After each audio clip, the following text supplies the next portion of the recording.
Goodness and faithfulness. Goodness and faithfulness.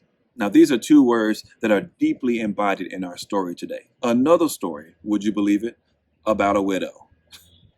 Now, this widow, she has so little and she gives it all. Imagine that.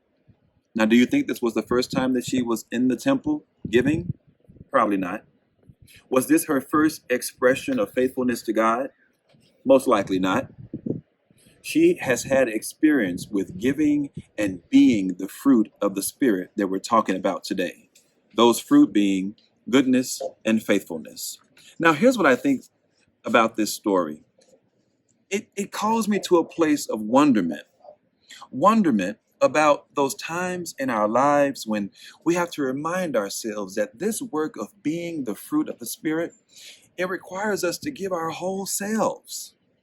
You know, words like goodness and faithfulness, these are investments in life, as we've said all week. They require the best versions of us for a world that so desperately needs it. So the question becomes, when have you given everything of yourself? Just like this woman in our text today. The story that's telling us about injustice and all the things that are wrong in the world.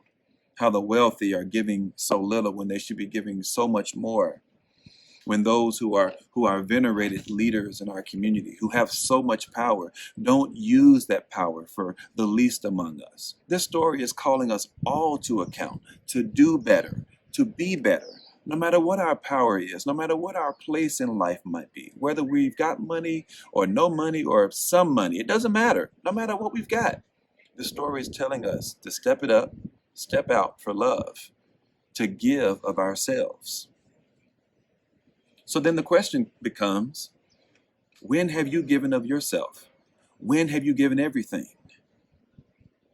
Maybe you did it in a relationship. Maybe it was a job or a sports team.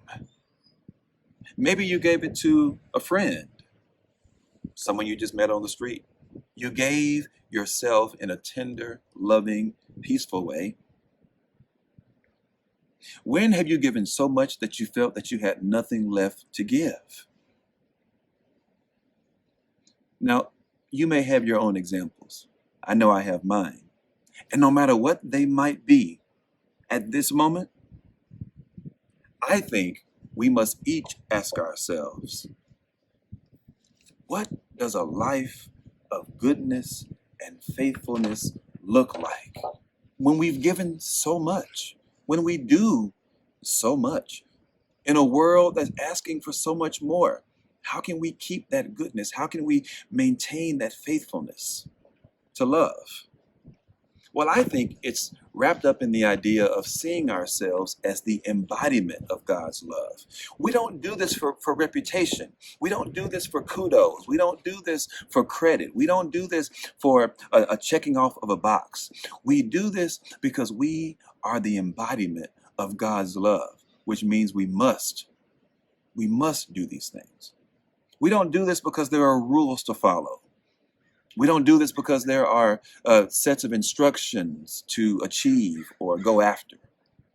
We do this because we're steadfast in our commitment to God. We are committed to God's love, just as God's love is always committed to us. We are passionate and we are caring about being love in the world.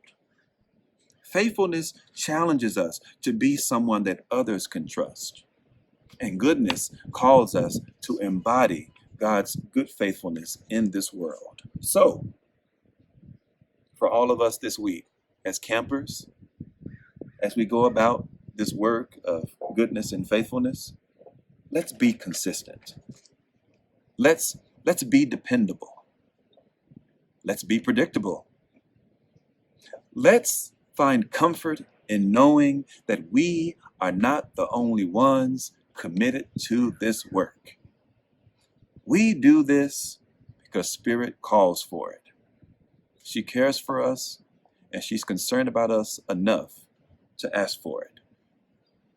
When we do it, yet again, we are the fruit of her Spirit.